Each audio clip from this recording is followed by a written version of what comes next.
joven, vamos a dar inicio a la mesa número 3, precisamente de justicia civil. Quiero saludar a todos los que estamos en esta mesa, saludar muy atentamente al ministro, coordinador, Juan Luis González Alcántara Carranca, ministro de la Suprema Corte de Justicia. Muchas gracias por estar aquí. Igual, saludo con mucho gusto al ministro Pablo Rebolledo y agradecerle todas estas gestiones que se han hecho, como siempre, en la MIC, agradecerle de ser parte de ella y que hemos llevado, la verdad, eventos tan importantes. También saludar a Mónica Cacho Maldonado, a Eduardo Hernández Sánchez, a Fernando Sánchez Calderón, a la magistrada también Edith Encarnación Alarcón y al magistrado Jesús Antonio Sepúlveda Castro. Bien, buenas tardes tengan todas y todos ustedes que nos acompañan en este recinto de la Escuela Judicial del Estado de México y a quienes nos siguen a la distancia desde las diversas plataformas digitales. Sean ustedes bienvenidos, bienvenidas a los trabajos de la mesa número 3 de la 27ª Asamblea General Ordinaria de la Asamblea Mexicana de Impartidores de Justicia.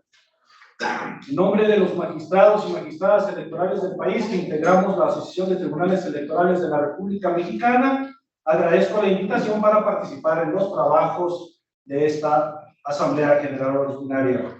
De igual manera, como ya lo refería, saludo y quiero aprovechar la oportunidad de felicitar a toda la Asociación Mexicana de Impartidores de Justicia y a la Suprema Corte de Justicia de la Nación por la atinada organización e importancia que le dan a este tipo de eventos donde se reflexionan las actuaciones de los órganos de impartición de justicia con la finalidad de identificar esas áreas de oportunidad y así atender, respetar, proteger y garantizar los derechos humanos de la ciudadanía y de esta manera procurar la inclusión de todas las personas a una sociedad más igualitaria, sin discriminación y más justa.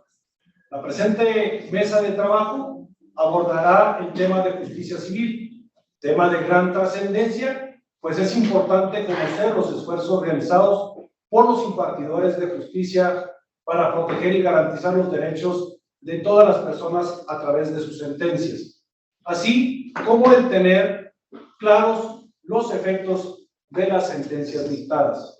Los juzgadores debemos de tener la mente abierta, debemos acercarnos a la ciudadanía, estar atentos a la realidad, modernizarnos y sobre todo tener la voluntad para mejorar las instituciones que imparten justicia, con el objetivo siempre de generar un beneficio para la sociedad.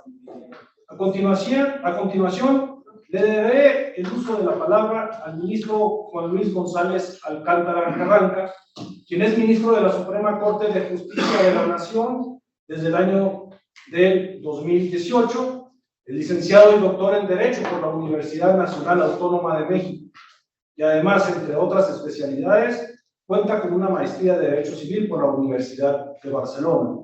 Cuando fue presidente del Tribunal Superior de Justicia del Distrito Federal, impulsó el proyecto para la creación del Centro de Convivencia Familiar Supervisada, así como la creación de una Dirección de Derechos Humanos, que en su momento se constituyó como las primeras que tenía un tribunal superior, destinada a sensibilizar a los operadores judiciales e impulsar una gestión judicial moderna, progresista e incluyente. Tiene el uso de la voz el ministro Juan Luis González Alcántara. Muchísimas gracias al señor ministro por su informado. Nos acompañan los señores jueces, a los señores magistrados. Primero que nada, quisiera yo agradecer profundamente la invitación de la Asociación Mexicana de Impartidores de Justicia para estar en esta ocasión con ustedes. Y desde luego, nuestros amigos y amigas, procuradores, la oportunidad de reflexionar sobre un tema que para mí es demasiado interesante e importante dentro de la materia civil. Se trata de las acciones colectivas. El derecho civil en nuestra Suprema Corte tiene una evolución bastante acelerada gracias a los atinados estudios que realizan en sus sentencias los ministros de la Corte. Muy buenos días tengan todos los que nos ven, los que nos observan y los que escucharán nuestra participación. Es siempre un gusto para mí tener la oportunidad de compartir algunas palabras y intercambiar reflexiones con los juzgadores mexicanos, con los abogados, con los académicos y sobre todo con el público en general.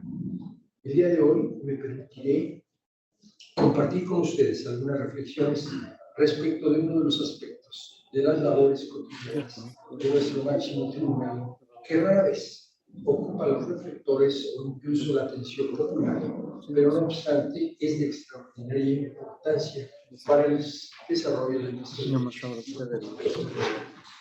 Desde luego, a las acciones colectivas. Se trata de una institución relativamente joven en el sistema jurídico mexicano, introducido originalmente mediante una reforma del 29 de julio de 2011 al artículo 17 constitucional. Se encuentra regulado principalmente en el libro quinto del Código Federal de Procedimientos Civiles, aunque diversas leyes especiales regulan algunos de los aspectos sustantivos de esta clase de acciones, como son la Ley Federal de Competencia Económica, la Ley Federal de Protección al Consumidor, entre muchas otras. Con estas reformas se creó un esquema general que permite a ciertas colectividades relacionadas por ciertas circunstancias comunes interponer una única acción para reclamar a un tercero la reparación de un daño, el cumplimiento de un contrato o incluso su rescisión, entre muchas otras cosas, dependiendo lógicamente del vínculo específico de hecho o de derecho que une a una colectividad con el demandado. Estas acciones han sido clasificadas por nuestra legislación como acciones difusas, colectivas en sentido estricto o individuales homogéneas. No es mi intención abundar aquí en las particularidades técnicas que dan base a esta división, que es seguramente de su conocimiento, sino meramente dejar en claro la utilidad política y sobre todo la finalidad de esta última figura procesal. Pues a través de ella se vuelve imposible proceder en contra de individuos o incluso corporaciones que han ocasionado un daño sustancial y palpable a un grupo amplio de personas, quienes, no obstante, se verían imposibilitadas de hacer valer sus derechos a través de un procedimiento de carácter individualizado.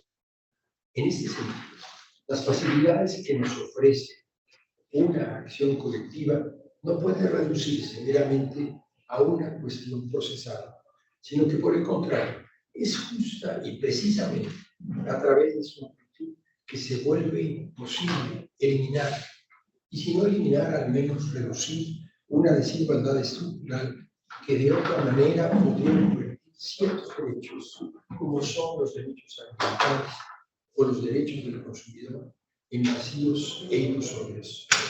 Aunque nuestra experiencia en México es limitada en esta materia, un vistazo a otras latitudes nos permite ver incontables ejemplos de la utilidad de esta institución para empoderar a la colectividad que de otra forma jamás habría logrado alcanzar la justicia en los procedimientos tradicionales. Basta con recordar el acuerdo histórico alcanzado en 1998, donde las grandes tabacaleras estaban pagando más de $206 millones de dólares para que las personas afectadas por sus productos recibieran un tratamiento médico, o más recientemente el acuerdo alcanzado por más de $26 millones de dólares con las grandes farmacéuticas, cuyas prácticas consideradas por muchos como poco éticas contribuyeron considerablemente a la crisis de los opiáceos que asoló y asola a los Estados Unidos. Sin esta clase de procedimientos, tan solo los costos de emprender un litigio individual en contra de estas grandes corporaciones habría sido un obstáculo de carácter insuperable para los millones de personas afectadas, quienes jamás habían logrado traer y hacer prevalecer su derecho ante esos gigantes económicos. Es en este contexto que me permitiré hacer ahora mención de manera breve a un caso fallado recientemente por la primera sala de la Suprema Corte de Justicia de la Nación. Y me refiero al amparo en revisión 451 del 2021, en donde un grupo de habitantes de la ciudad de Mazatlán, Sinaloa, promovieron una acción colectiva a fin de exigir a una empresa de transporte público el pago de una bonificación por no haber prestado sus servicios en condiciones óptimas y sobre todo de calidad, así como el cumplimiento futuro a esos estándares. Ahora bien, antes de proceder con las particularidades del caso, es necesario realizar una anotación especial respecto de la forma en que estas acciones se encuentran reguladas en nuestro país, pues este difiere en un punto clave del modelo vigente en los Estados Unidos de América y en otros países de tradición anglosajona. En estos sistemas, una vez que se realiza la certificación de la clase, la determinación de las condiciones comunes que unen a los miembros de la colectividad afectada, todas las personas que se encuentren en esa situación pasan en forma automática a formar parte del juicio y se encuentran vinculadas por su resolución. Este modelo, denominado opt-out, quienes deseen sustraerse de los efectos del juicio tienen que manifestarlo expresamente antes de que el juicio concluya. El modelo mexicano, en cambio, aplica una regla opuesta, denominada opt-in, en otras palabras, para formar parte del juicio y, en consecuencia, para poder gozar de los beneficios de una resolución posiblemente favorable, una persona tiene que adherirse expresamente a la acción. Esta adhesión, por su parte, puede tener lugar en cualquier momento durante la sustanciación del proceso y hasta 18 meses después de que este haya quedado resuelto, ya sea por una sentencia o sea mediante un convenio que adquiera la calidad de cosa juzgada. Ahora bien, en la resolución que comentamos al día de hoy, fue justamente este plazo, contemplado en el artículo 594 del Código Federal de Procedimientos Civiles, el que fue impugnado como inconstitucional por una persona que pretendía denunciar la acción y, en consecuencia, beneficiarse de la bonificación concedida después de concluido este plazo de 18 meses, argumentando que dicha restricción vulneraba evidentemente su derecho de acceso a la justicia. En este orden de ideas, la cuestión planteada ante la Corte resultaba simplemente y relativamente concisa, a saber, la razonabilidad del plazo establecido en el Código Federal. Para resolver esta interrogante, la primera sala recurrió al estándar establecido en la Corte Interamericana de Derechos Humanos, en el caso Bayani contra Argentina, en donde se establece la necesidad de contar con 3 elementos, a saber, la complejidad del asunto, la actividad procesal del interesado y las actividades realizadas por las autoridades judiciales. Es en este punto en lo que quisiera enfatizar, sobre todo en el primero de los elementos, la complejidad. Pues como señalé anteriormente, es aquí en donde las diferencias aparentemente instrumentales del régimen de acciones colectivas inciden directamente en el contenido sustantivo de los derechos que busca proteger. Esto se debe a que esta clase de procedimientos, además de dar voz a quienes de otro modo quedarían colocados en una situación de silencio y de anonimato, que cumple una función igualmente importante, consistente disuadir prácticas indebidas en contra de los consumidores, en contra del medio ambiente o de diversas colectividades en general. La posibilidad de que, con la debida publicidad, una colectividad alcance un tamaño suficiente como para generar responsabilidad masiva en contra del demandado es justamente de donde deriva su especial fuerza de acción.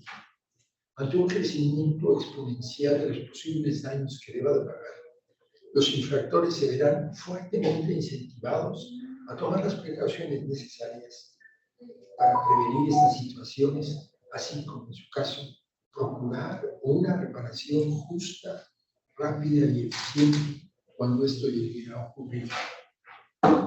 Pero este crecimiento de la colectividad y en consecuencia también el monto de los daños solamente puede darse cuando el litigio alcance un nivel suficiente de difusión entre las personas afectadas, permitiendo así que éstas conozcan sus derechos y se acojan a los beneficios de la institución. La Corte reconoció esto en su sentencia.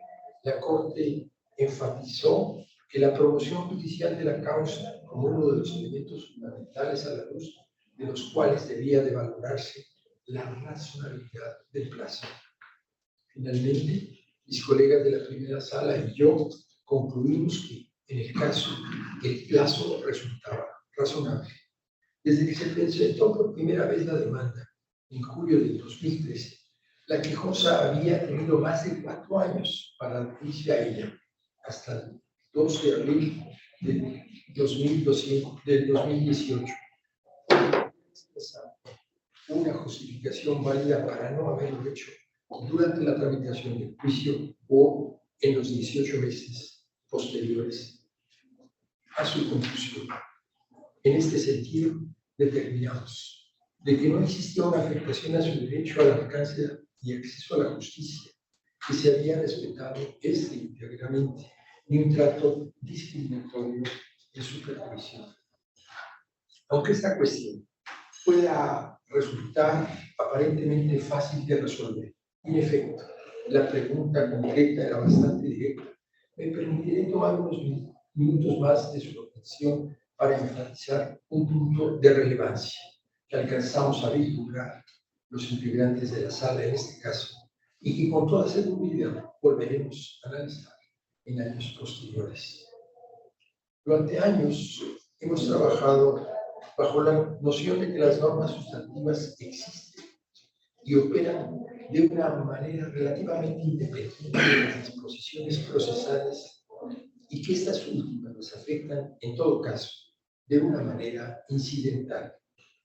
En nuestras escuelas de derecho, en todas nuestras escuelas de derecho, aún impera en muchos casos la tendencia a estudiar el derecho sustantivo en el vacío, sin tomar en cuenta la forma en que la regulación procesal lo matiza, sin tomar en cuenta cómo la regulación procesal lo transforma y en ocasiones lo potencializa o incluso lo llega a aniquilar. En mi opinión, las acciones colectivas presentan un claro ejemplo de cómo la regulación procesal puede llegar al grado de transformar sustancialmente los derechos específicos reconocidos por los ordenamientos sustantivos. Consideraciones que podrían parecer secundarias, como son los plazos para las acciones, los requisitos de procedencia y los efectos de las sentencias, pueden incidir, y de hecho inciden en el contenido material de las normas y en la justicia que los gobernantes y los gobernados podrían esperar de nuestro sistema. Nuestro derecho, con todas sus clasificaciones, con todas sus divisiones, sigue siendo un sistema integral y cada una de sus partes se encuentra profunda e ineludiblemente relacionada con el resto del sistema. Tanto juzgadores como abogados y académicos debemos tener bien presente esta interrelación al momento de desempeñar nuestra labor, y solo así seremos capaces de trabajar de una manera lógica y hacia nuestro objetivo final, que es el de garantizar al justiciable la protección más amplia la protección más plena y la protección más completa de sus derechos. Muchas gracias.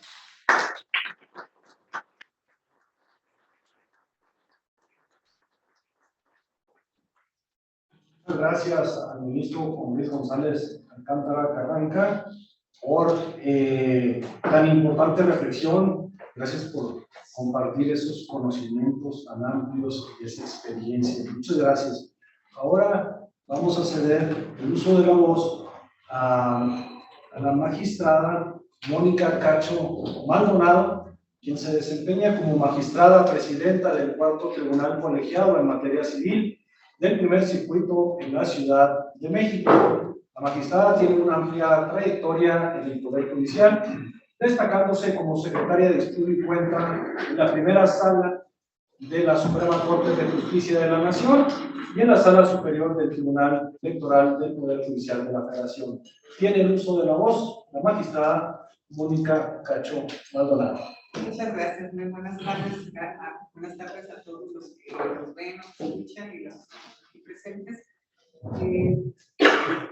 Agradecer mucho la invitación. Pues me honra con esa invitación y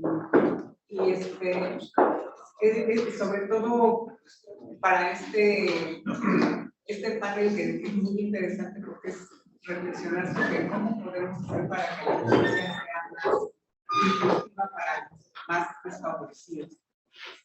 Entonces, el primer aporte que podemos hacer sobre esta mesa es preguntarnos si en el campo del derecho civil es factible lo mismo que ha pasado en otros que lo vemos muy claramente, que estamos pues inmersos en este sistema de derechos humanos como sería pues en la justicia penal o en la justicia laboral, pero en la justicia civil es el ícono del derecho privado, que es de la larga tradición que viene desde el derecho privado, donde impera o donde predomina el principio de estricto derecho,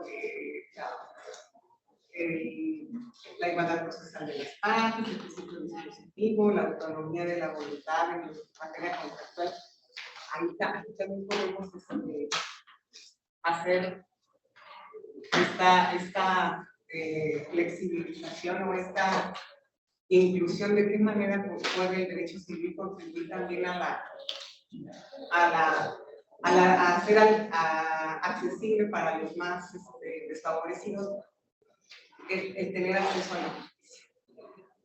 Pero pues, contrariamente a lo que podría pensarse, el derecho civil no ha permanecido intacto, sí ha experimentado importantes cambios y que van hacia la socialización del derecho. Un factor fundamental en esta transformación ha sido la reputación de la igualdad formal de todas las personas, que nace del liberalismo. O sea, en el liberalismo se dice que todas las personas son iguales ante la ley, se les da el trato igual, pero la realidad demuestra que no hay, esa igualdad no existe. Todas las personas hay diferencias entre ellas y por tanto las relaciones que se dan entre las personas muchas veces son asimétricas. En ese sentido, un cisma muy importante que hubo en el derecho civil fue cuando se separó del derecho civil las relaciones laborales, el derecho laboral. Y ahí nació el derecho del trabajo como pionero del derecho social. Y allí fue una fuerte sacudida, podríamos decir, al principio de la autonomía de la voluntad de participación verbal, porque de lo que se trata ahí es de hacer prevalecer los derechos de una clase laboral, en la de los trabajadores. También en el derecho civil en los albores del siglo XX, muchos estudiosos, entre ellos Salins, llamaron la atención sobre la necesidad de reiterar el rigor del principio de autonomía de la voluntad de los contratos en relación con los llamados contratos de adhesión, que surgieron de la masificación del mercado, en el que una de las partes, el consumidor, no tiene poder de negociación.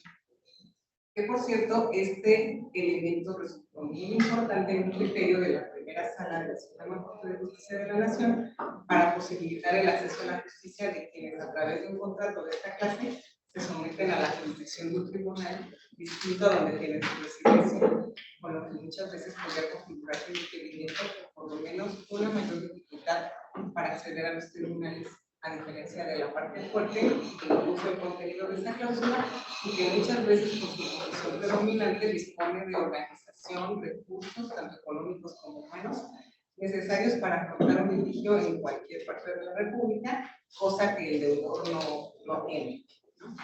En esa misma línea puede inscribirse el nacimiento de las acciones colectivas que permiten llevar ante la justicia demandas que en lo individual no tendrían mayor sentido o mérito y que exigen la necesidad de un proceso flexible con la mayor simplificación posible de sus formalidades para facilitar el acceso. Bueno, y en el otro muy importante cisma que se produjo en el derecho civil ha tenido lugar en el sistema de derechos humanos con el derecho de familia.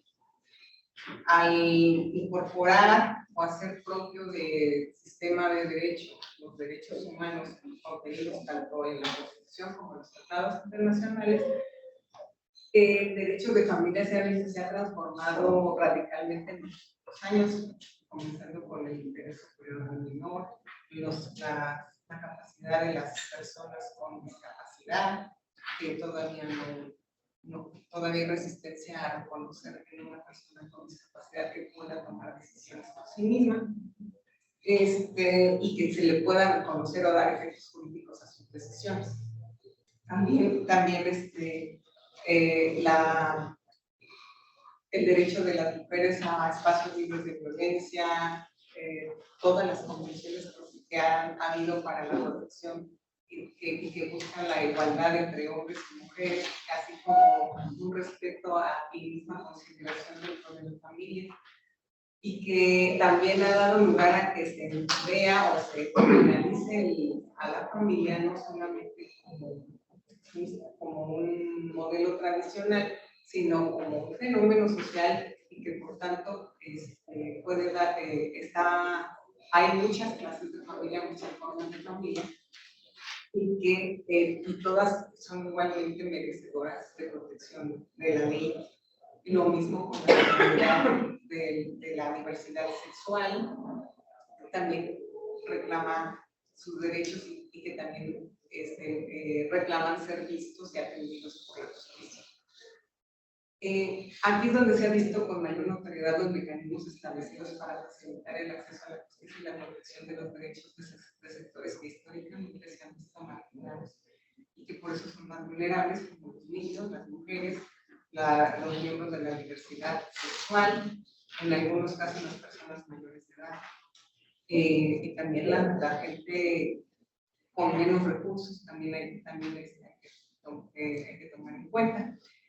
Y es que el juez familiar cuenta con amplias atribuciones para intervenir de oficio, para obligarse de elementos probatorios, para tomar las medidas de protección que se necesiten y facultades de conciliación, especialmente en relación con los niños.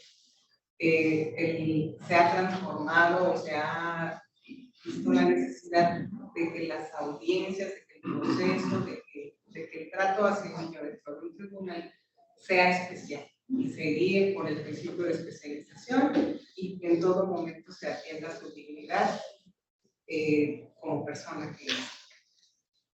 No debe olvidarse que también este esquema de derechos humanos ha impactado en el de derecho civil con la prohibición de la usura y cualquier otra forma de explotación del hombre por el hombre.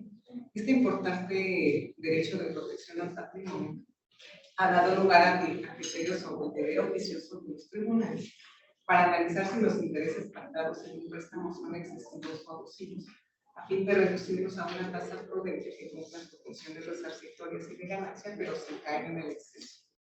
En este ámbito pueden verse beneficiadas personas en condiciones de pobreza, que muchas veces son los que se vieron en necesidad de acudir a un préstamo en condiciones desventajosas. También es importante mencionar que el proceso civil cuenta con atribuciones el juez cuenta con atribuciones en los procesos civiles que lo hacen un verdadero director del proceso, y ya no solamente el espectador, el que ve qué es lo que hacen las partes, qué es lo que le llevan. El juez ya tiene que tomar una actitud un poco más activa, sobre todo en relación con el conocimiento de los hechos, para lograr o tender por lo menos a buscar la verdad. No debemos olvidar también las reformas que establecen los medios alternativos de solución de controversias, el principio de oralidad también, o sea, es la propuesta o la función de facilitar el acceso a la justicia. También tiene que ver con la transformación de los procesos, y en ese sentido, en la oralidad está encaminada a eso, para agilizar la solución de los conflictos, aunque inicialmente se había pensado solo para cuestiones de cuantía menor, ahora ya se ha generalizado para ciertos sectores en donde las demandas o la demanda de litigio pues ha sido.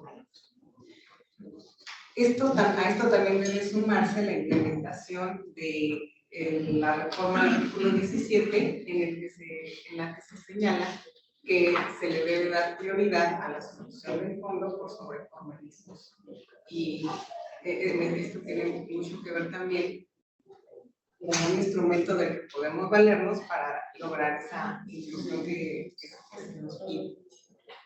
Con todo esto me parece que sí se han dado pasos en relación a que en la justicia civil se pueda lograr la inclusión para personas vulnerables.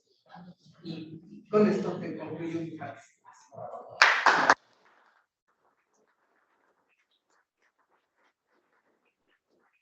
Muchas gracias a la magistrada Mónica Cacho Maldonado por las aportaciones aquí señaladas. Y vamos a dar paso al siguiente participante, al juez del distrito, Eduardo Hernández Sánchez, quien tiene una amplia trayectoria en la carrera judicial dentro del Poder Judicial de la Federación, destacando su labor como impartidor de justicia en el Juzgado Cuarto del Distrito en materia civil en la Ciudad de México. Tiene el uso de la voz. Muchas gracias. Gracias por la invitación. Es un honor, señor ministro. Gracias por recibir. Es una oportunidad invaluable dar a conocer todas las actividades que hemos tenido los juzgadores en la materia civil para la inclusión de todas aquellas personas que han sido en determinado momento desfavorecidas por la falta de condiciones para llegar a un acceso efectivo a la justicia.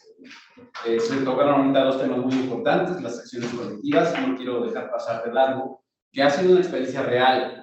En el juzgado a mi cargo hemos resuelto una acción colectiva tratándose de la cuenca de Xochimilco, donde después de un largo proceso jurisdiccional, donde se tuvieron que vencer algunas inercias en cuanto al conocimiento de los jueces e incluso de las autoridades responsables de cumplir con la sentencia, de establecer andamiajes muy específicos para lograr peritajes, para lograr la intervención de personas especializadas en la materia de protección al medio ambiente, de la calidad del agua, de la conservación de las especies endémicas que se encuentran en esa zona, y eso es un verdadero reto.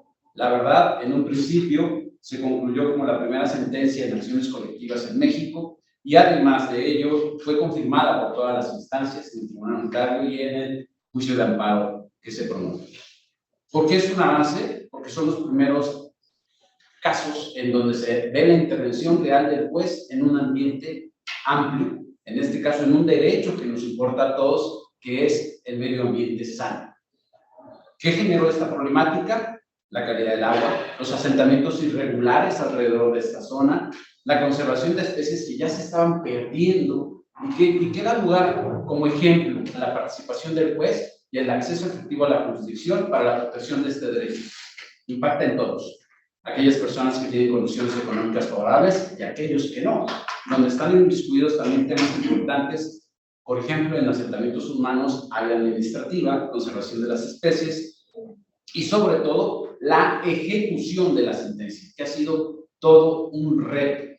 ¿Por qué? Porque, como decía el señor ministro María Aguilar, tenemos la sentencia, pero en muchas ocasiones faltan los medios a través de los cuales se haga efectivo que las autoridades lleven a cabo una ejecución de los mandatos judiciales. ¿Qué sucede en estos supuestos? Que ya pasaron 2 administraciones para el cumplimiento de la sentencia y estamos en un momento en donde se ha hecho lo necesario que peritos especializados dictaminen en etapa de ejecución de sentencia si las actividades de la autoridad administrativa han sido ideales y adecuadas para el cumplimiento de la resolución.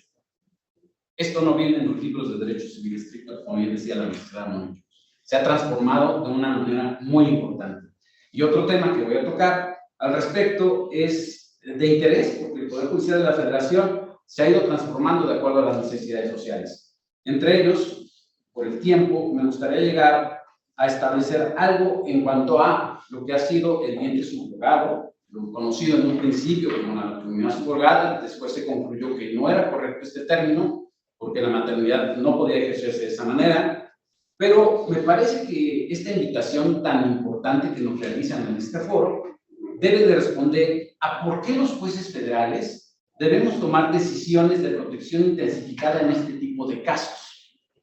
Y para ello me parece que es importantísimo destacar 4 aspectos. El primero es la manera en que honramos los compromisos internacionales adquiridos por el Estado mexicano ante la omisión de otros poderes públicos. En el ejemplo de las acciones colectivas, sabemos que en el derecho internacional tienen un amplio desarrollo. Brasil, Argentina, incluso en Europa, y estaban un poco más avanzados que nosotros. Sin embargo, el uso de las acciones colectivas en México ha tenido un crecimiento paulatino. Y a la fecha ya tenemos más acciones colectivas tratándose del comercio, de la oferta de productos que puede ser que no cumplan con las calidades que se ofrecen o que se anuncian, y esto da como pauta a que se dé accesibilidad a los ciudadanos. Pero para ello se necesita un amplio espectro de conocimiento por parte de aquellos entes que son autorizados por el Consejo de la Judicatura Federal para desempeñar y desenvolverse como asociaciones civiles legitimadas para presentar estas acciones colectivas. No es fácil. El grupo de abogados litigantes han tenido que integrar este tipo de asociaciones, ser legitimadas por el Consejo de la Judicatura Federal, adquirir un registro y después de ahí promover las acciones colectivas. Pero otra cosa que es importante también en los compromisos internacionales, como lo dice el Protocolo de San Salvador, los beneficios asequibles que se logran a través del cambio de la cultura, a través de los avances científicos y tecnológicos. Y aquí vuelvo a lo que decimos del vientre subrogado. ¿Qué pasa? Cuando no hay caminos, hay que construirlos. En el vientre subrogado, por ejemplo, en la materia técnica, se ha dejado por parte de los registros civiles la negativa lisa y llana de la obtención del acta de nacimiento, argumentando que no se encuentra regulada en los reglamentos correspondientes. ¿Qué quiere decir esto? Que a través de la negativa del acta de nacimiento se priva directamente el derecho del niño a obtener su registro y de esa manera desempeñar y ejercer todos los derechos que están inherentes al nacimiento, la salud, la vacunación, etc. Todo lo que el derecho al nombre, la identidad, todo bajo un pretexto de la ausencia de condiciones reglamentarias para emitirlo. Y someterla, en un segundo término, a la existencia de una decisión judicial que ordene el registro.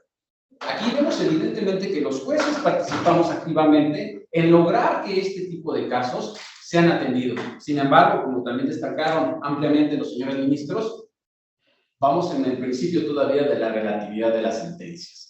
Solo aquellos que tengan acceso a la jurisdicción y que logren llevar a cabo la promoción del juicio van a obtener la protección constitucional, cuando en el ámbito general parece que es una conducta, como bien decían, tratándose del ámbito tributario, que se repite constantemente.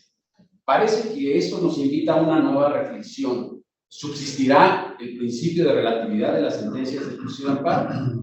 Es momento de cuestionarnos en cuanto al vencimiento de figuras procesales importantes como la cosa juzgada, que en materia familiar es de transformación inmediata, que no debemos de llevar a pensar que esto debe abarcar a otros extremos, como en el caso de la usura, de los intereses, que si la cosa juzgada se dictó, ya no se puede modificar o moldear esos intereses usurarios en la etapa de ejecución, y fue un debate interesantísimo en la Suprema Corte de Justicia de la Nación. Se optó por la seguridad jurídica y es algo muy loable y muy importante. Sin embargo, en la realidad, personas siguen pagando intereses arriba del 60 o 70% debido a que fueron sancionadas en su momento en una sentencia con anterioridad sin tener el beneficio de la nueva interpretación constitucional. ¿Vamos a fines o vamos a formalidades? Por eso la justicia civil ha cambiado. La justicia civil establece puentes necesarios a través de estos sistemas y de estos nuevos temas tan interesantes. Decía también en la maternidad subrogada, nos preguntamos, ¿qué sucede con el reconocimiento de los contratos que permiten esta maternidad? Las legislaciones, como bien mencionaban los señores ministros, han sido omisas, han establecido nula regulación tratándose de estos temas. Sin embargo, es una realidad en México, Tabasco, caso enigmático, donde se establecen los contratos para realizar el vientre subrogado y obtener un producto que a su vez viene vinculado con la voluntad corporacional de aquel que contrata con la persona para tener al niño, niña, y de esa manera lograr ejercer su libre desarrollo de la personalidad como padre. Es una realidad. En México la estamos llevando a cabo con permisión, llevando a cabo a través de sentencias esos pequeños pasos para lograr el registro de los menores, esos pasos también para reconocer la validez o no de esos contratos. Y aquí también vienen otros derechos, que el derecho civil de los más desprotegidos debe de tener presentes. Ejemplo, en estos contratos, como mencionaba la magistrada, es cierto que las personas con escasos recursos acuden a ellos. ¿Para qué? Para obtener un modo de subsistencia, que es una realidad. No debemos ser más enfáticos en la protección de estos derechos. No debemos establecer cuáles son las consecuencias que derivan de la nulidad de estos contratos. Debemos de seguir con esa visión estricta de que debemos de atender a la voluntad exclusiva de las partes en los contratos. Estamos hablando de un ser humano como producto de esta materia, de esta vientre subrogado y el nacimiento de un menor. El derecho civil tiene retos muy importantes como este. Además, ¿qué sucede con el interés superior de la infancia? Cuando nace un niño, a través de este tipo de reproducción, tiene un derecho a conocer la identidad de quién era su madre biológica. Tiene que ser cuestionado en relación con cuáles son los alcances o qué modificación va a tener en su ámbito familiar, qué consecuencias va a tener de forma psicológica o bien en su desarrollo escolar.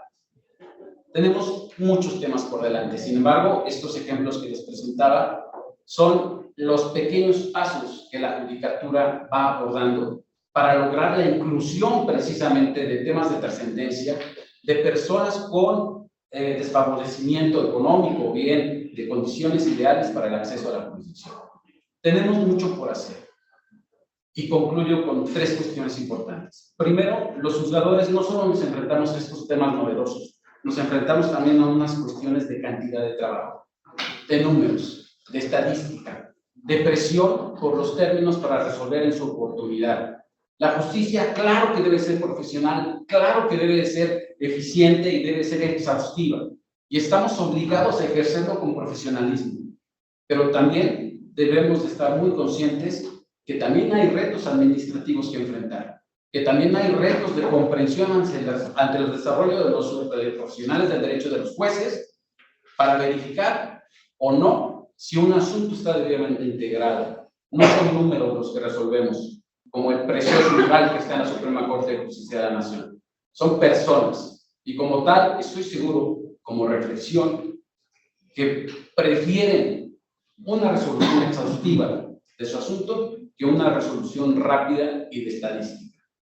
Por eso es un reto más en la jurisdicción civil, que es donde está el estricto derecho, lograr atender esas cantidades de trabajo.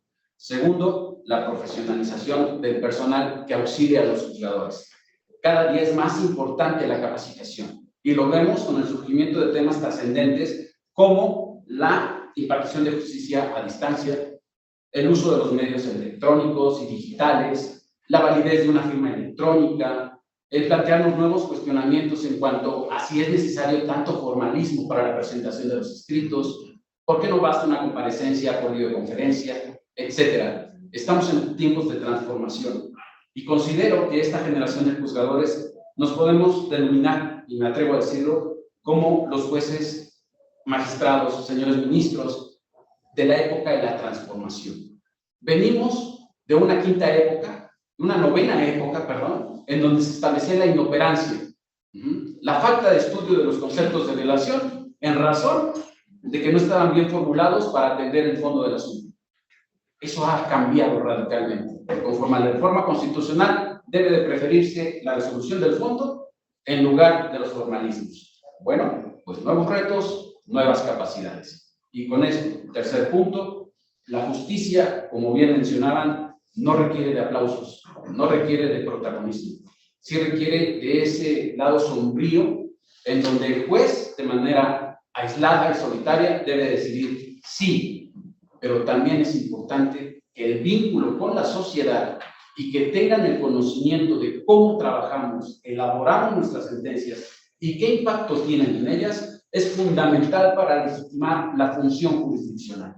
Me parece que una oportunidad de comunicación con la sociedad a través de qué hacen los jueces, cómo lo hacen y cómo llevan a cabo la función es trascendente para lograr el objetivo de hacer llegar la justicia a las personas con capacidades diferentes o a las personas en condiciones desfavorables. Gracias.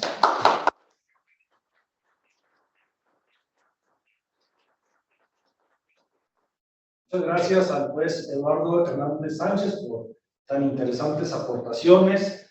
Me permito darle el uso de la voz al magistrado Fernando Sánchez Calderón, integrante del Poder Judicial de la Federación, quien actualmente se desempeña como magistrado del Cuarto Tribunal Colegiado en materia civil del Segundo Circuito en la ciudad de Toluca.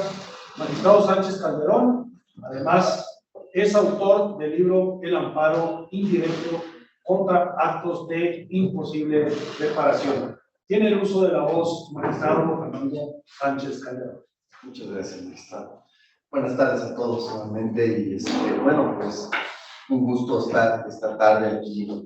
En principio agradezco la invitación que fue objeto por parte del magistrado Armando Maitret Hernández.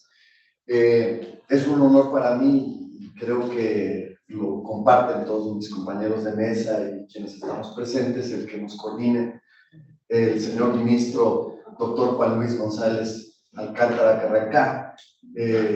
La verdad es que mis respetos, señor ministro, y un placer estar compartiendo la palabra con usted.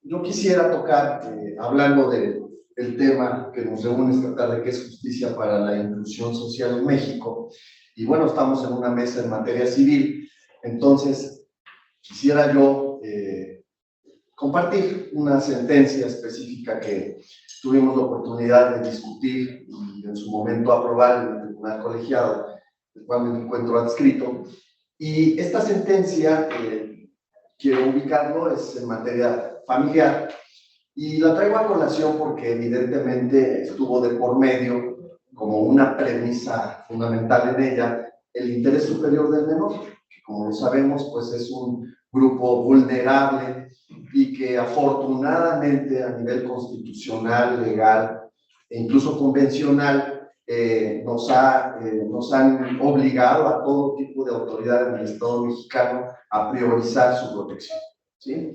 En este asunto que tuvimos oportunidad de conocer, yo fui ponente y eso me dio la posibilidad de pues, profundizar, además de que gracias a la suplencia de la queja que sabemos que existe en favor de los menores, no me limitó la argumentación que la demanda de amparo traía consigo. Además, debo comentar que la parte quejosa era el padre de dos menores de edad de alrededor de 10 y 13 años cuando tuvimos el momento de la resolución del asunto. Eran dos niñas, los padres se encontraban casados, por virtud de ello tuvieron a sus hijas, pasados los años decidieron divorciarse y entonces arribaron un convenio en aquel momento en donde básicamente y en lo que nos interesa, se definió que la guardia y custodia de las niñas iba a estar a cargo de la madre, como tradicionalmente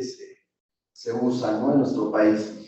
Evidentemente existía un régimen de convivencia a favor del padre para con las niñas, pero bueno, pues al paso de los años, no fueron muchos, pero sí unos 6 o 7 años posteriores al divorcio, empezó a haber ciertas problemáticas, todas derivadas de que la madre, que insisto era quien ejercía la la guardia y custodia, desafortunadamente incurrió en el exceso en el consumo de bebidas embriagantes.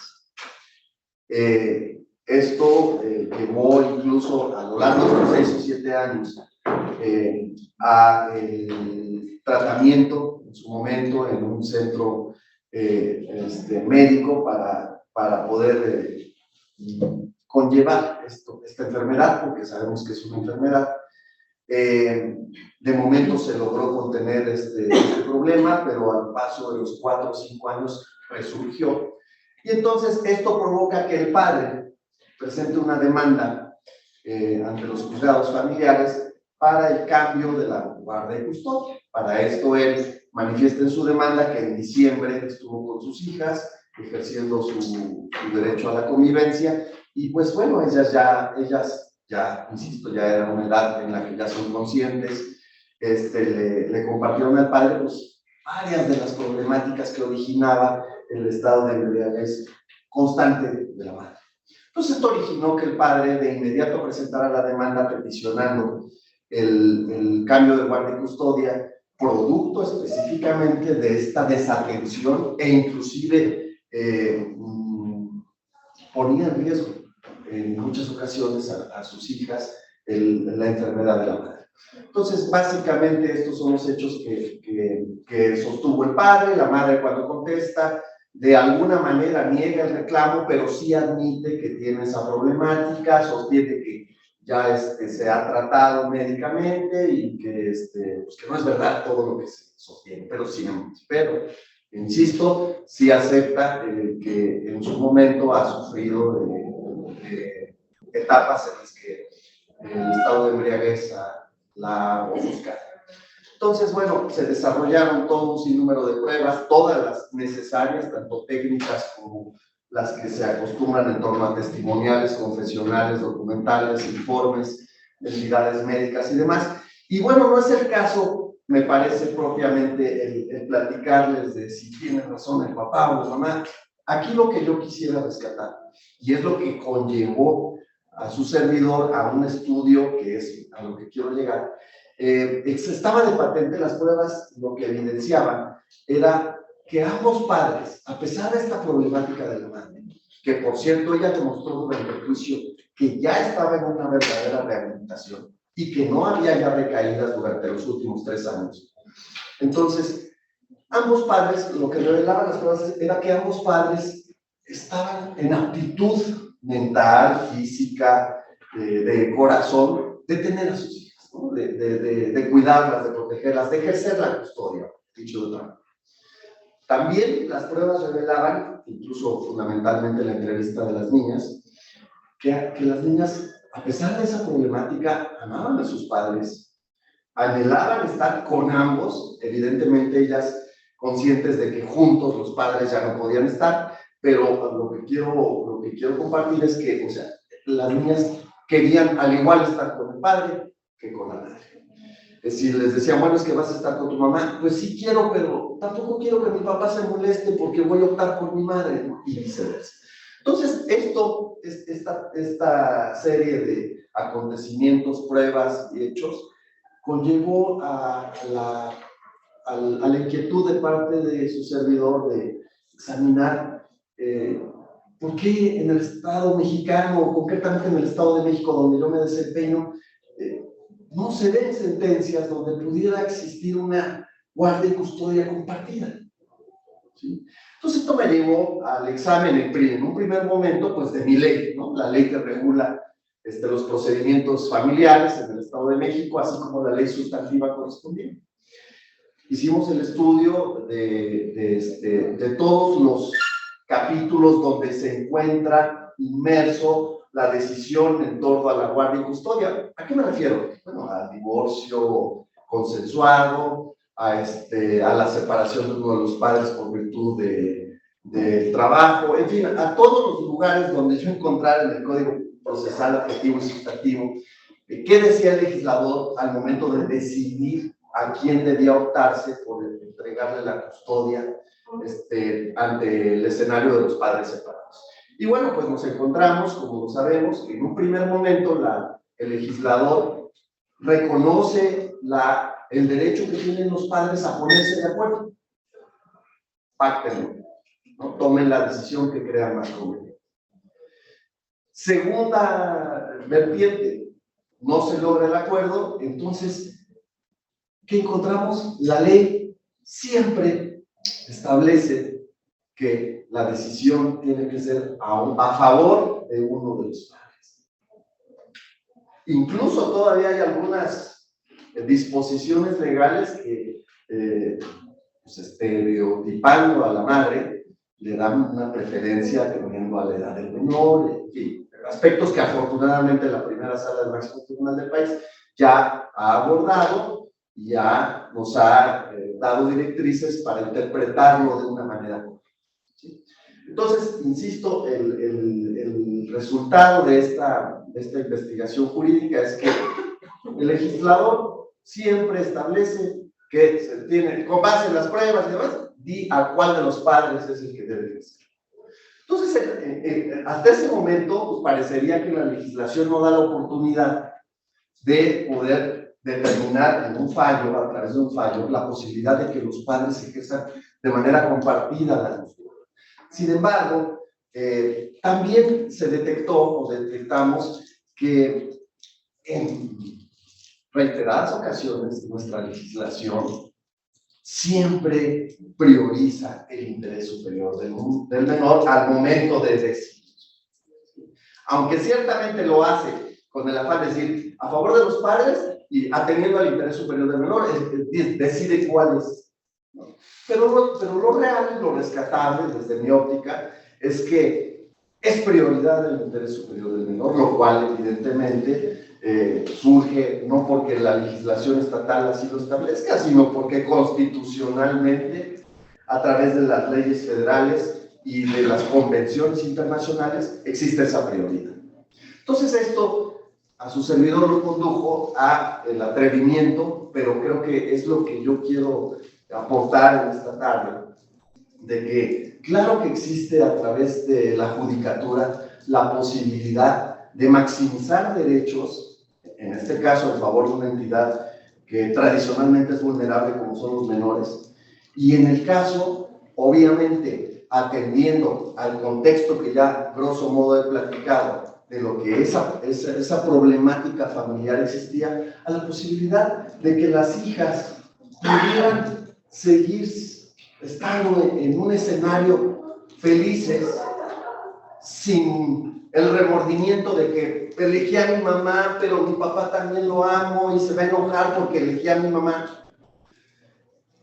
La factibilidad de que tanto a nivel periciales en materia de trabajo social evidenciaban que los dos escenarios, hablando de los domicilios de los padres, cumplían con lo necesario. Insisto, la disposición de ambos padres y el amor de ambos hijas hacia sus padres. Entonces, hicimos un estudio, ya una vez que yo identifiqué que la ley, la Constitución, los convenios, sí me permitían, a pesar de que no estuviera dispuesto de manera expresa en la ley, la posibilidad de determinar una guardia y custodia compartida, consideré que sí era viable siempre y cuando, como premisa fundamental, se tomara esa decisión con base en el interés supremo del menor y por ser el mejor escenario. Entonces, recogimos trajimos a colación algunos estudios que hay en España en relación con este tema de la custodia compartida, en Colombia, y bueno, pues sorprendentemente he de decirles, grosso modo, aquí traigo la sentencia, que en España alrededor de un 40% de las decisiones de guardia y custodia ya se dan de manera compartida. Es un porcentaje muy alto, me parece. Y bueno, en nuestro país, ¡wow! Entonces, ahí se analizaron en estos estudios que recogimos las ventajas las bondades de decidir respecto de una custodia compartida. Evidentemente también los riesgos que pueden generar, no todo en la vida es bello, pero los tipos de custodia compartida que en España existen, ¿sí? A manera de ejemplo, ahorita tengo presente, pues la custodia en la que los niños acuden al domicilio del padre, es decir, físicamente estarán en su domicilio el tiempo específico que determine el juzgador. Después, cuando ya le toque a la madre, ellos van a la casa de la madre. Ese es un tipo de custodia compartida que puede llevarse a cabo. Otra es que los menores radiquen en un solo domicilio y sean los padres los que convivan en el lapso que le toque a cada uno de ellos físicamente ahí. En fin, me parece que hicimos un estudio profundo, no simple, vaya.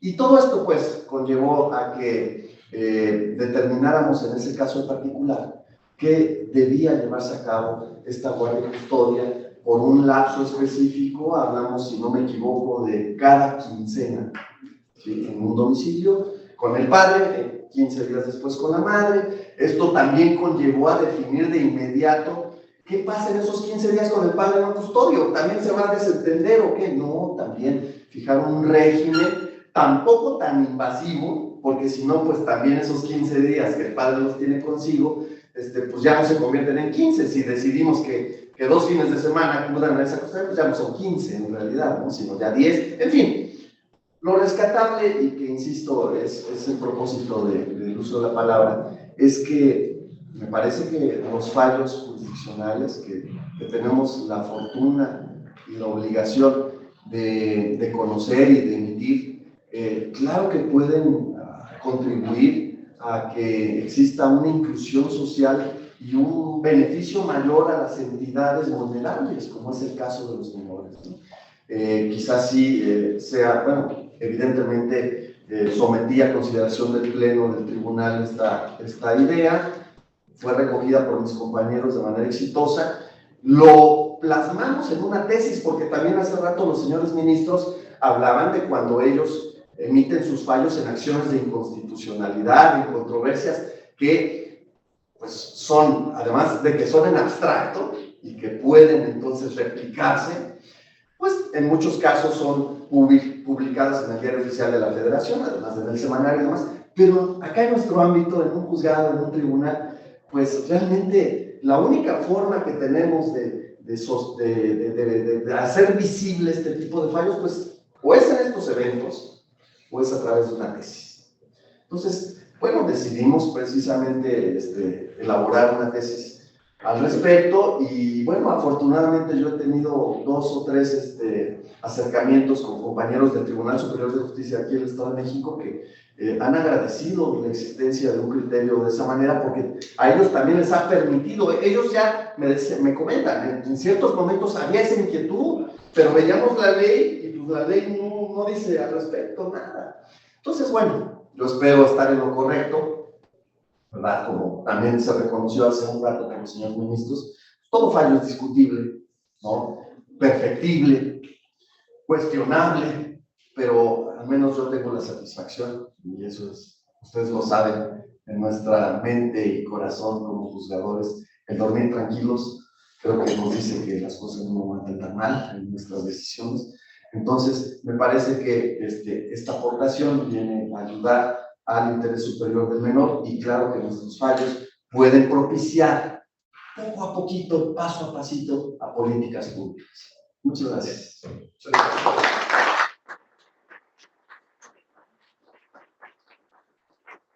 Gracias al magistrado Fernando Sánchez Calderón por compartir este ejemplo tan importante de la custodia compartida. Seguimos aquí con los trabajos de la mesa número 3, Justicia Civil, Justicia para la Inclusión Social en México.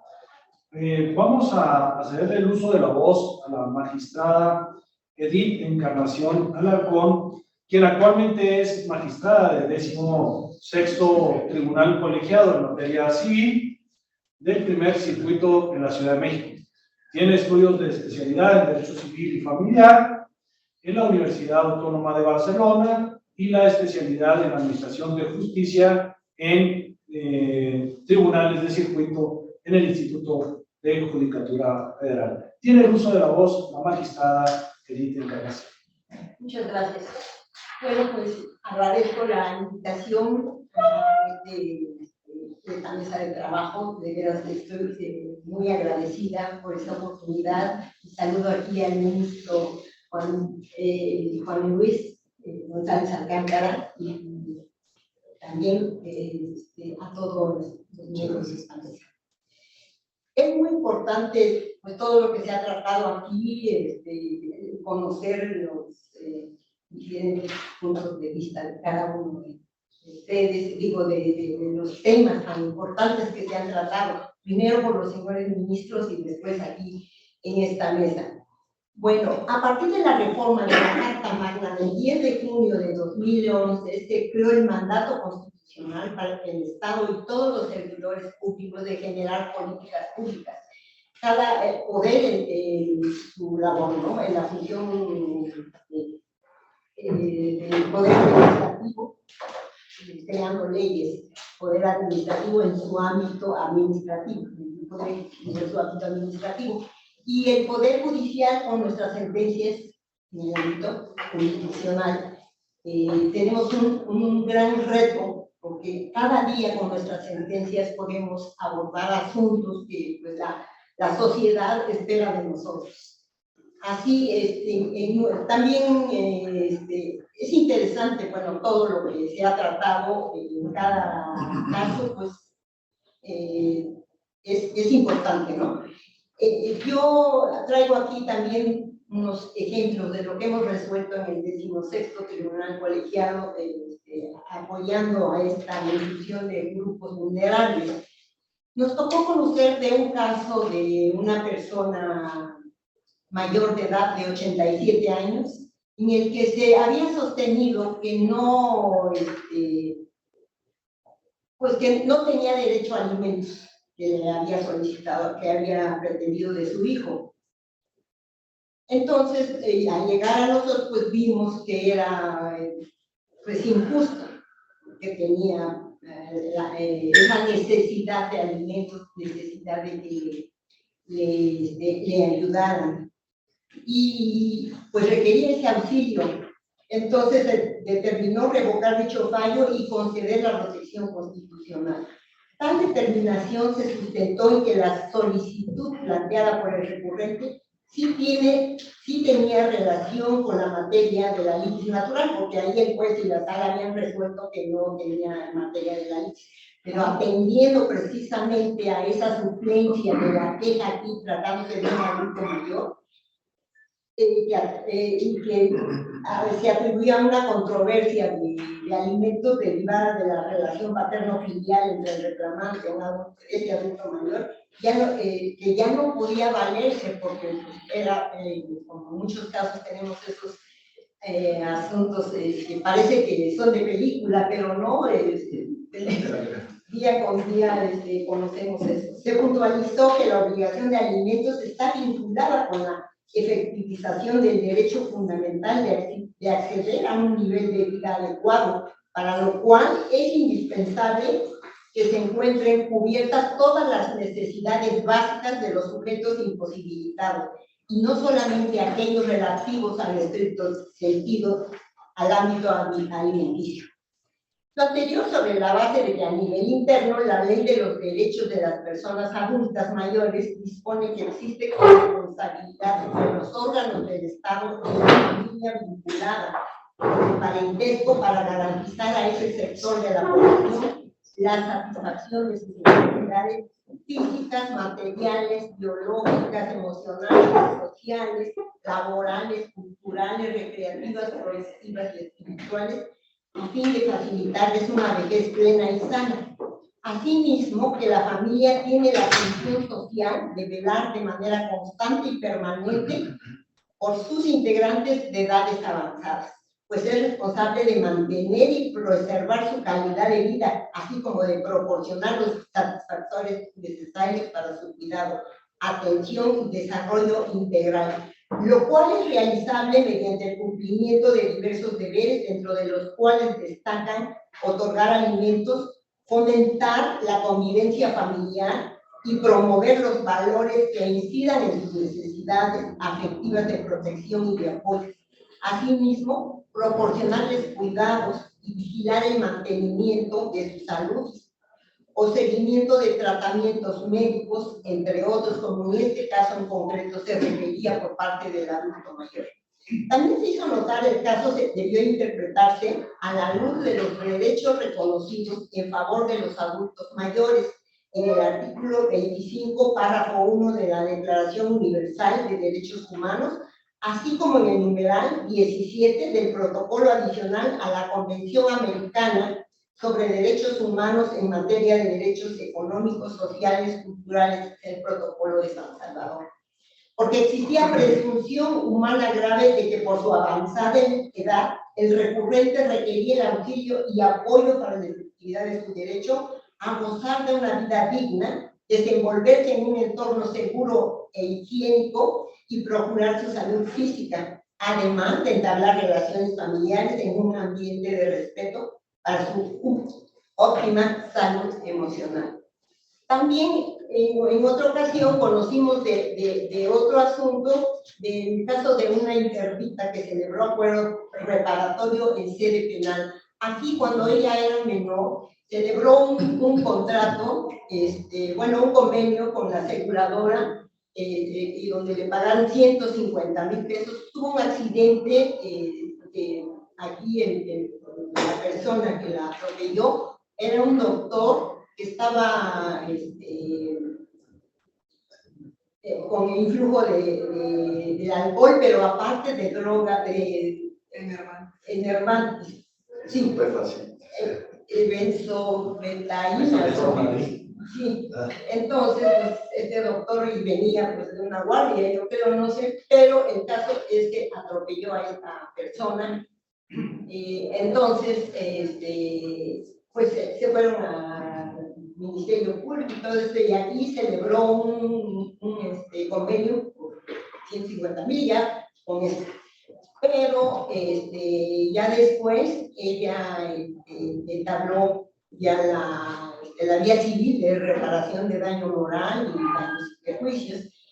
Y sí, pues le otorgamos el amparo y protección de la justicia federal, porque pues no, el hecho de que hubiera aceptado este trato ante el Ministerio Público, pues no estaba, porque pues ahí no se renunció a ese derecho a la reparación del daño moral. Bueno, pues así como este asunto y otros más, pues constantemente estamos resolviendo asuntos, así que ayudamos a esos grupos vulnerables y que tratamos de impartir justicia día con día, sobre todo en los casos que aquí se tratan de adultos mayores, aparte de adultos mayores, de menores de edad, de esos tenemos todos los días resolvemos de menores de edad entre los padres, toman como escudo siempre a los hijos, ¿verdad? Porque los ponen en medio, los ponen y tenemos que resolver, pues aquí le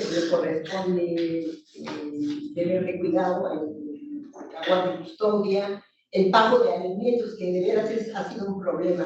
Aquí en ese caso de cuestiones familiares, yo veo muy bien lo del divorcio incausado, porque de veras eso evitó mucho el estar con tantos juicios. Yo creo que eso ayudó mucho, pero ahora tenemos nada más el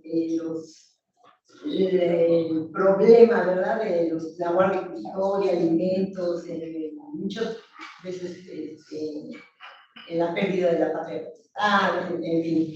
Pero bueno, creo que el Poder Judicial Federal ayuda mucho porque, no, como uno de los ministros decía, no hacemos políticas públicas, sí, pero esto ayuda, ¿verdad? Puede influir mucho en modificar muchas veces la legislación interna y federal. Entonces, con eso termino mi participación.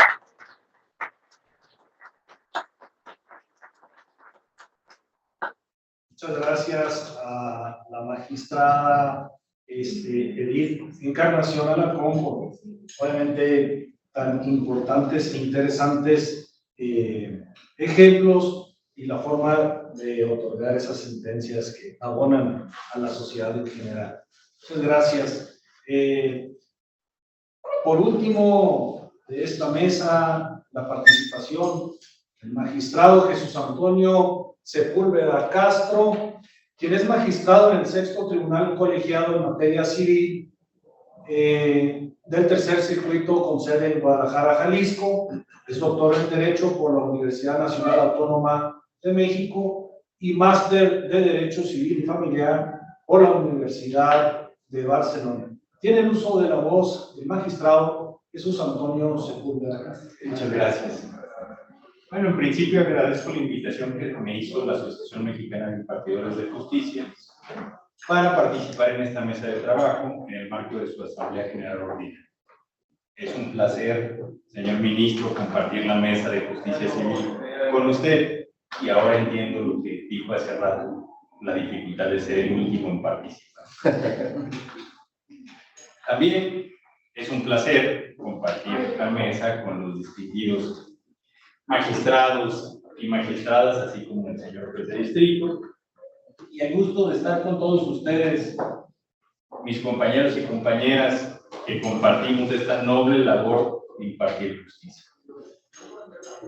¿Cómo garantizar que las y los jueces tengamos un sentido de justicia social?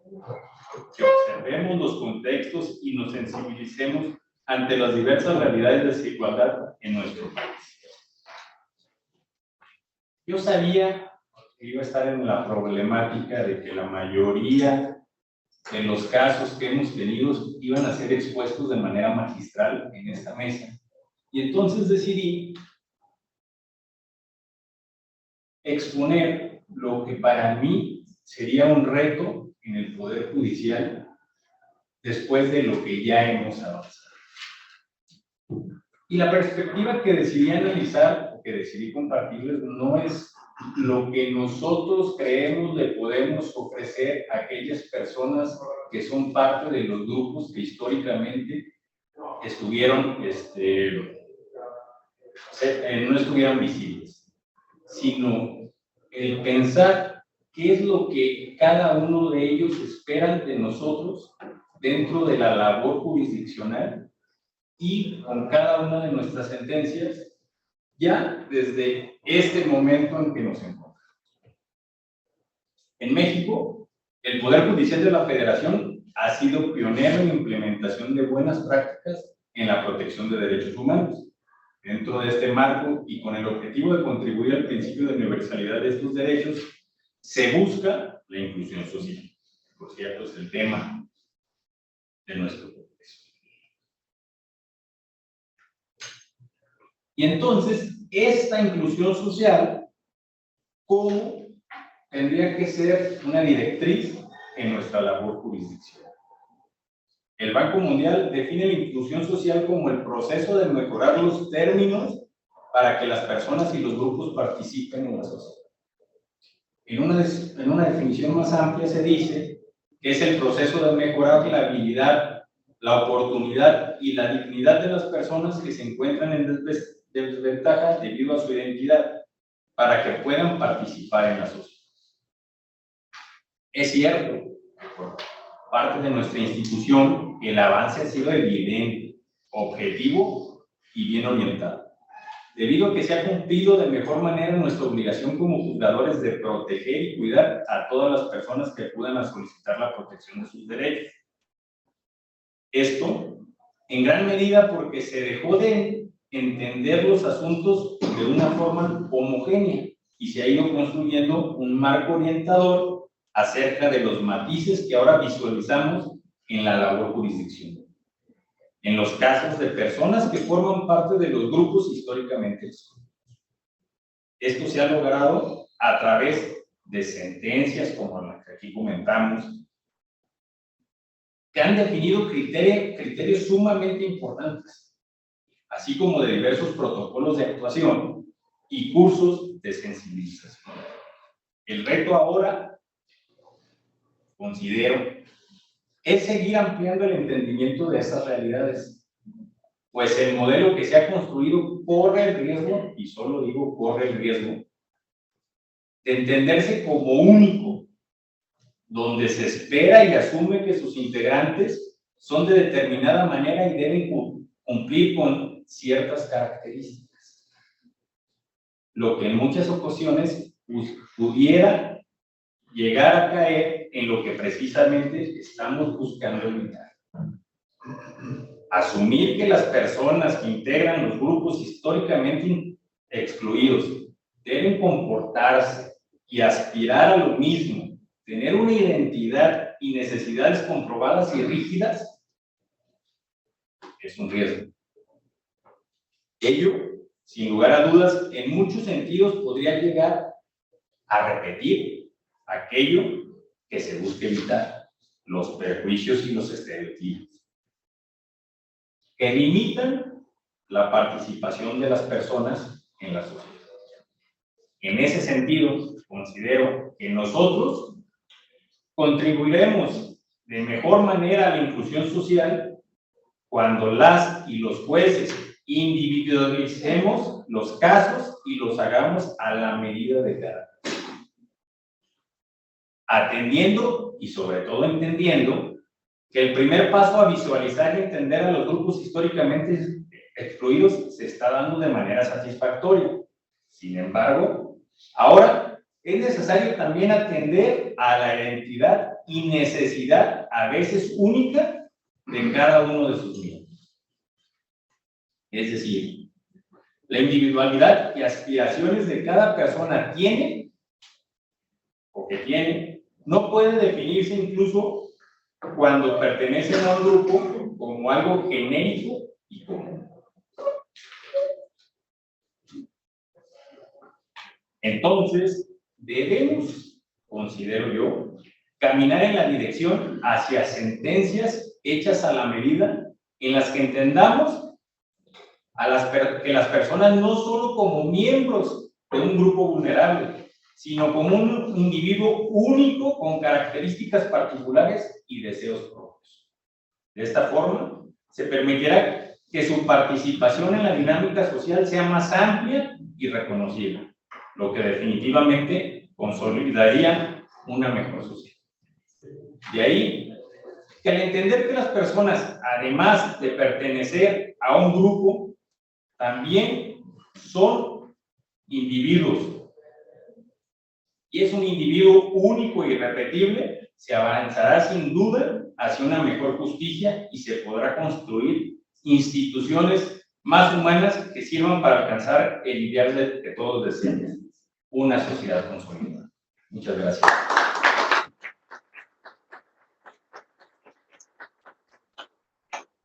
Gracias al magistrado Jesús Antonio Sepúlveda Castro por compartir con nosotros sus conocimientos, y le voy a pedir al coordinador de nuestra mesa Justicia Civil, al ministro Juan Luis González Alcántara, nos dé las últimas reflexiones de la mesa. Bueno, pues muchas gracias a ustedes por estar aquí, a la asociación que me invita, y la oportunidad de estar aquí con los integrantes de la Asociación Mexicana de Partidos de Justicia. Breves momentos me han servido para recordar una serie de temas que para mí son muy interesantes, muy importantes que nos hacen, y sentí que tendríamos que tener más tiempo para discutir cada una de las ponencias de ustedes, sobre todo las reflexiones que nos hacen.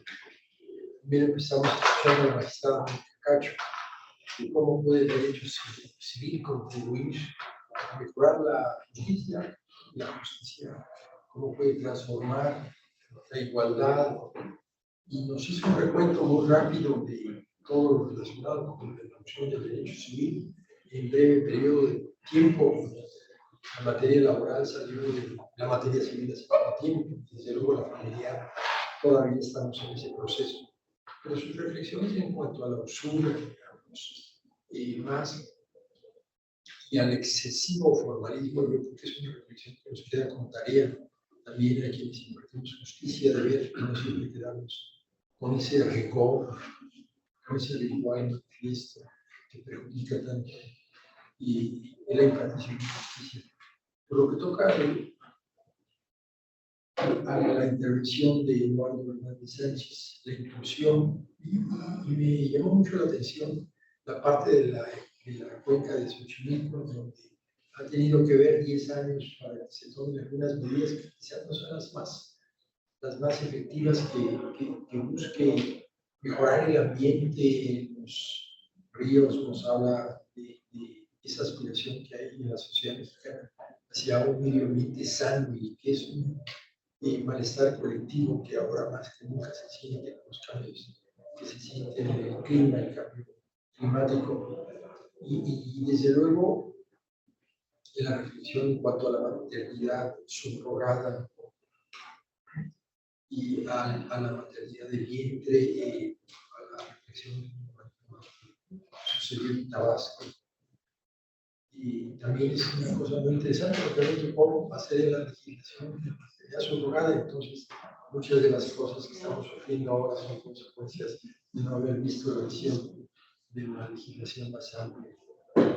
Y todo lo relacionado con la cosa juzgada, hay una extraordinaria obra de Abitier Zápalo, que siempre recomiendo, que nos dice que pues, hay que revisarlas, porque si las cosas no son como deberían de ser, tenemos que ver cómo componer las cosas. Y don Fernando Sánchez nos habla la parte muy interesante.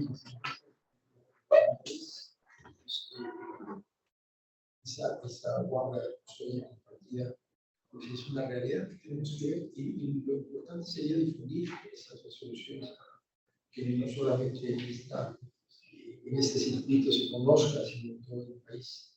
Y las reflexiones muy interesantes de la magistrada Alarcón sobre alimentos, los hijos y esos problemas con los adultos mayores.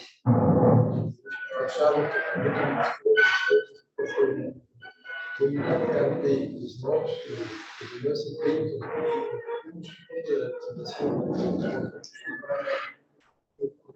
necesidad de esperar a que se llegara a un acuerdo para resolver los problemas de tipo familiar. Y don Jesús Antonio se cuida caso que, como dice al final, le dejamos la tarea, muy sintético, muy puntual sobre la inclusión social.